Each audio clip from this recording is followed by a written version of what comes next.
What if a fiberglass trailer got together with a teardrop trailer and they had a baby?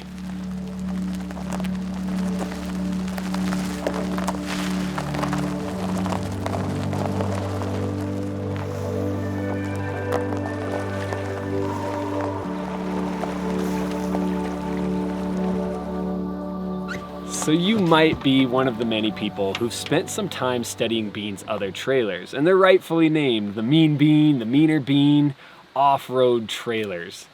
But how many of you have spent the time to study this, their entry-level Beanstock, their most affordable, their most stripped-down model?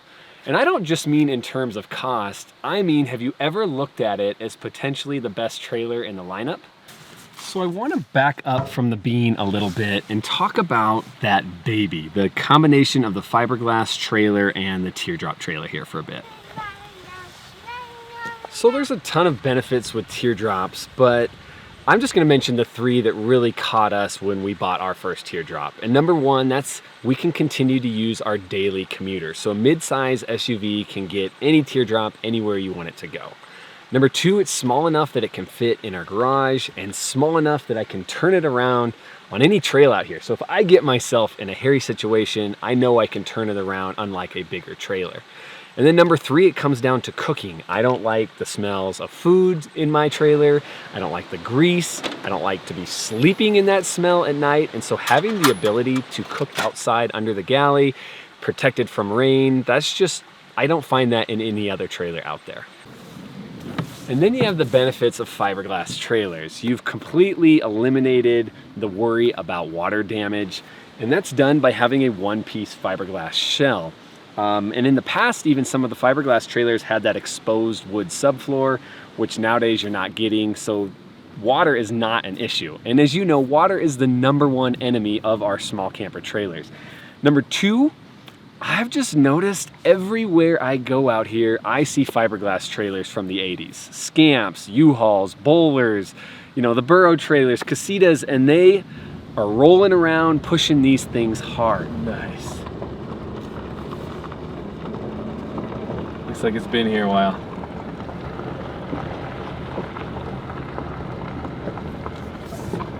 Those people have a good view. And I've come to find out the reasons why they hold up so well out here, and I'll share that a little bit later in the video. And then number three, they're just so easy to maintain and clean. 20 years later, you wash it, you wax it, it almost looks as good as new. No nicks, no paint scratching off, no dents, no hail damage. I mean, all this stuff is a great way to future-proof a trailer.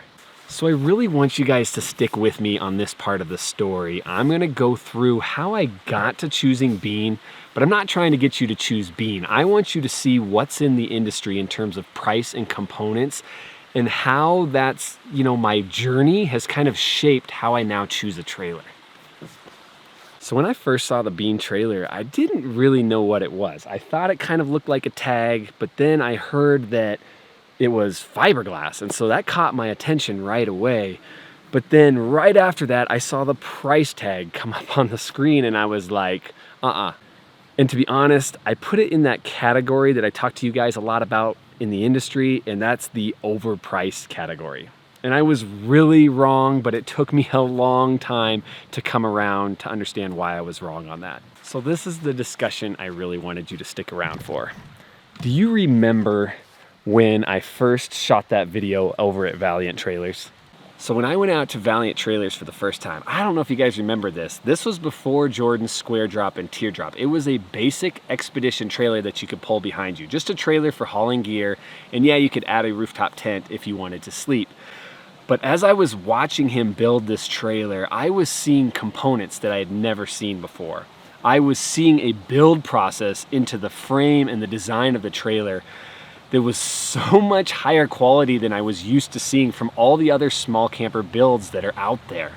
And that sparked something in me. At the moment, I almost wanted to jump over to the off-road side and just be like, ugh.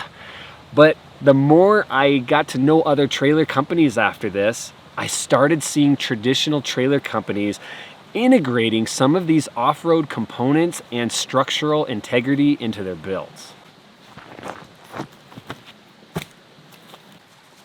And the next video was Jordan's off-road XTD teardrop, the square drop.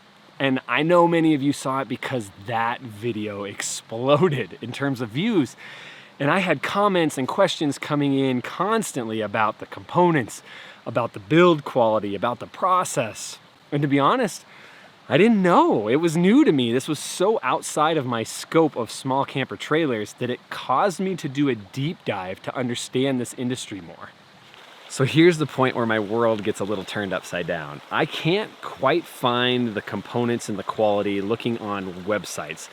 People's builds are just hard to figure out for me online, so I'm calling everyone, from off-road teardrops all the way down to just a standard 4x8 classic teardrop. And what I'm finding is really surprising me and making me a little angry at the same time, and that is the price of a teardrop was not necessarily reflecting the components they're using and the quality of the build. I forgot my water. So you guys might get a kick out of this one, and that's every time you guys reached out to us after I did all this studying and you asked, is this the right trailer for me, or which one would you choose, Drew? What I would do to you guys is I would give you a few companies and I would tell you to go look at their components and then compare that to the trailer you're looking at. And to be honest, what I did is I had found what I thought were the best components out there and the best price comparatively, and then had you compare the components and the price of other trailers so you could make your educated decision. So all this backstory to just show you how I got to the Beanstock, and that's honestly by taking my own advice. So what I did is I was searching these trailers and I came across Bean again. And when I was looking at Bean's components for their mean and meaner bean, this trailer that was like ridiculously priced, in my opinion at the time, was on par with all the other trailers out there. There was no other trailer that were offering the components they were offering at a lower price, unless it was a square drop. So while Bean's prices were on par with their competitors, what greatly set them apart was they were offering a build nobody else was, and that is fiberglass. And you guys know I have trouble even putting a price, a value on fiberglass. It's invaluable. It has, just the longevity of it, which again I said I was going to talk about, it just puts it into a whole nother league. But at those prices for the mean and the meaner bean, it was just, that was way out of my league. And it's a great trailer for someone with a truck, somebody who's in a Jeep club who can have somebody pull them out if they, really want a trailer that beefy that they can get back into somewhere. But for my family, it just really wasn't an option. So now for what I consider to be the great find that I came across, the sleeper trailer, the Beanstock. And this guy cropped up at $16,900. So I think this is about $17,000, which is much less than the cost of a lot of the off-road teardrops that are offering the teardrop with the Dexter torsion axle. And then I went and looked at the clearance of this guy, and it was 15 inches of clearance.